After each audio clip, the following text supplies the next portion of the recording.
طریقے سے آ جائے. اب وہی چولے جو بدلے ابھی آپ کو بیان کیا کہ یہ سارے ان میں کا ایک اعلیٰ مصداق نفاق ہے. منافق جو ہے وہ بھی بہت بڑا مصداق کفر ہے، جو کہ دل کے اندر کفر چھپائے ہوئے اور سامنے ایمان کو کیے ہوئے تاکہ لوگ دھوکہ کھائیں. اشتباہ تو یہیں سے پیدا ہونا نا، شبہ کرنا، التباس سے حق و باطل، تاکہ شبہ پیدا ہو، اشتباہ پیدا ہو. اور جب شبہ پیدا ہو تو لوگ ایمان سمجھیں اور انکار کفر کرتے رہیں ایمان کے آئینے میں. تب اس سے بڑا کافر کون ہے کہ جو نظام الوہیت کو چاہتا ہے کہ ہم مٹائیں اور اس طریقے سے مندرس کریں تاکہ نگاہ جو ہے وہ عام انسان کی اس کی طرف جب پڑے تو وہ یہ سمجھے کہ یہ وہی جو حق ہے ہو رہا ہے. لیکن باطل میں جو ہے وہ باطل میں جو ہے وہ باطل کو جو ہے وہ اونچا کیا جائے اور کفر کو جو ہے وہ سرنگوں جہاں جہاں کر دیا ہے وہاں وہاں پر پھر سے ہم اٹھا کے اوپر لے آئے.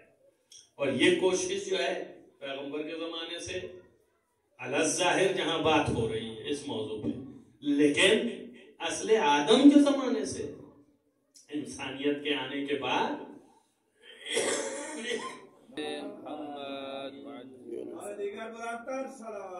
اللہم صلی علی محمد وآل محمد. ظاہر ہے کہ یہ نفاق جو ہے یہ عظیم ہے اس کفر سے جو کفر کھلا ہوا کفر ہے، سامنے ہے، اس کا خطر کم ہے اور اس کا خطر زیادہ ہے. وہ کھلا سامنے تھا تبھی تو پکڑ کے دبوچ دیا ابو طالب نے.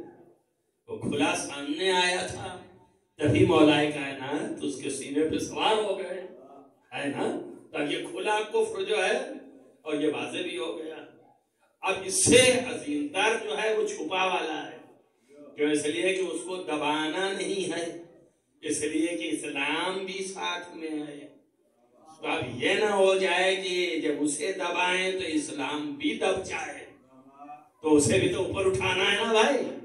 تب مشکل پیدا ہوئی نا. اب کو فرمان چھپ گیا اور چھپ کر کے اسلام کو سامنے کیا اور پیچھے سے اپنا کام کیا. اب اس کے بعد ظاہر ہے کہ یہاں پر تو قدم آگے نہیں بڑھ سکتے، اس لیے کہ فوراً آپ کا اعتراض ہوگا اور فوراً جو ہے مسلمان مومن جو ہے بگڑ جائے گا اور بولے گا کہ یہ آپ مومنین سے لڑ رہے ہیں، یہ آپ مسلمین سے لڑ رہے ہیں، ہے کہ نہیں ہے. اگر شک ہو رہا ہے آپ کو تو 2 قدم کے لیے آپ جنگ صفین چلے جائیے، آپ کو اندازہ ہو جائے گا کہ ہوا کہ نہیں ہوا. جب وہ قرآن کے نام پر جزدان نے صحیح ٹھانک دیا اور مولا نے کہا کہ آگے بڑھو اور حملہ کرو تو کہا آپ قرآن سے لڑ رہے ہیں، قرآن تو لڑنے نہیں دیں گے ہم. تبھی مولا نے کہا بیوقوفو قرآن ادھر نہیں ہے، ادھر ہے، نبی نہیں سمجھ پا رہے ہیں. اور اس کے بعد یہ جملہ کہا کہ یہ جو ہے وہ حرف حق ہے. کہہ رہا ہے کہ قرآن یہ حرف حق ہے، لیکن یراد بہل باطل، اس سے باطل مراد ہے. تو معلوم ہے کہ حق کے لبادے میں باطل کو چھپا کے لے کے گئے ہیں. اب وہاں پر لڑنا جو ہے مومن کا اس کے مقابلے میں سخت ہو گیا کہ نہیں ہو گیا. اب آپ دیکھ لیجئے اسی کو اجازت چاہیے لڑنے کے لیے بھی، ورنہ لوگ کہیں گے جس کو آپ نے آبیاری کیا اسی کے خلاف کھڑے ہو گئے، یا رسول اللہ اب آپ کو ہم رسول نہ مانیں گے. تب اس جگہ پہ ضرورت تھی کہ اجازت آئے، اس لیے کہا کہ یا ایھا النبی جاہد الکفار والمنافقین، کافروں کے ساتھ بھی اور منافقوں کے ساتھ بھی جہاد کیجیے. تو ظاہر کافر کے ساتھ بھی کرنا تھا تو کیا، اب منافق کے ساتھ بھی کرنا تھا اور کرنا ہے. اب حکم ہوا ہے تو کرنا ہے. البتہ یہاں بیٹھا ہے کہ ایک بات پوچھ لوں آپ سے کہ حکم کس کو ہوا ہے؟ نام بھی لے کر کے ہے، کوئی ایسا تو نہیں ہے کہ ہم کہہ دیا ہو جاہد الکفار والمنافقین. ہاں نبی کو خطاب بھی ہے، تو اگر خطاب کہیں دوسری جگہ پہ بھی ہے 2 3 4 آیتیں ہیں 1 2 جگہ پر، تو وہ خطاب مخصوص کر دے رہا ہے نا نبی سے. تو اب یہ آپ بتائیے کہ نبی نے کب کفار سے جہاد کیا اور نبی نے کب جو ہے منافقین سے جہاد کیا؟ منافقین تو بعد میں آئیں گے، پہلے کفاری کا بتا دیجیے. کوئی ایک میدان آپ دکھائیے کہ جس میں نبی کھڑے ہوں اور تلوار چلا رہے ہوں. جہاد کے کیا معنی ہے؟ جہاد بھی نفس تو ہے نہیں ہے، یہ جہاد جو ہے وہ مقابل کا ہے. تو کوئی ایک دکھائیے آپ، کہیں ہے آپ کی نظر میں، کہیں آج تک پڑھا آپ نے کہ پیغمبر کھڑے ہوئے اور تلوار لے کر کے اور کہا کہ چلو آؤ میرے ساتھ ساتھ، اور پھر آگے بڑھ کر کے حملہ کیا، ان کا پھر تم لوگ بھی حملہ کرو؟ کہیں آیا؟ نہیں آیا نا. پیغمبر نہتے ہی رہے اور دور میں بیٹھے رہے، دور سے نگاہ کرتے رہے، مگر لڑتا کوئی اور رہا. تو آپ بتائیے یہ حکم تو پیغمبر کو تھا، جب پیغمبر کو تھا تو پیغمبر کو کرنا چاہیے. اب اتنی طاقت نہیں زبان میں کہ کہوں کہ پیغمبر نے جو ہے وہ معصیت کی الیاذ باللہ یا سرتابی فرمائی اللہ کے حکم کی. یہ ہے جرأت کسی مسلمان کے اندر نہیں ہے. تو مگر پھر پیغمبر نے تو کیا نہیں، تو اب کریں کیسے حل؟ مشکل ہے نا. کچھ آپ کو سمجھ میں آ رہا ہے یا آپ بالکل گم ہو گئے؟ ہے نا مشکل یا نہیں ہے؟ ڈر کیوں رہے ہیں؟ اگر حل نہیں کر پا رہے تو کم سے کم ڈرے نہیں.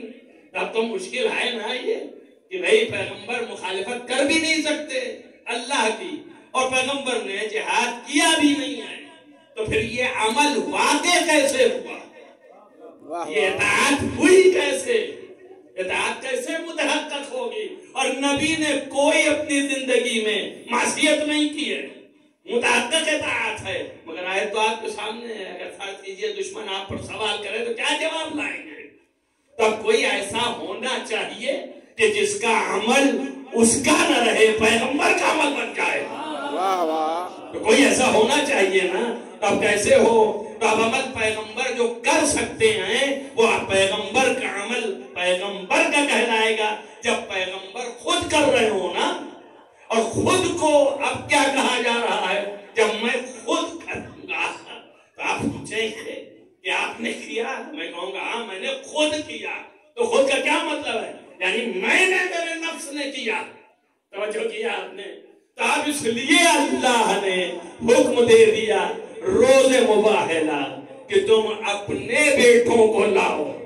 ہم اپنے بیٹوں کو لاتے ہیں، تم اپنی عورتوں کو لاؤ، ہم اپنی عورتوں کو لاتے ہیں. تم اپنے نفسوں کو لاؤ، ہم اپنے نفس کو لاتے ہیں. اب نفس پیغمبر کی یہاں پہ علی چلے گئے. واہ واہ. ایک صلوات پڑھنا.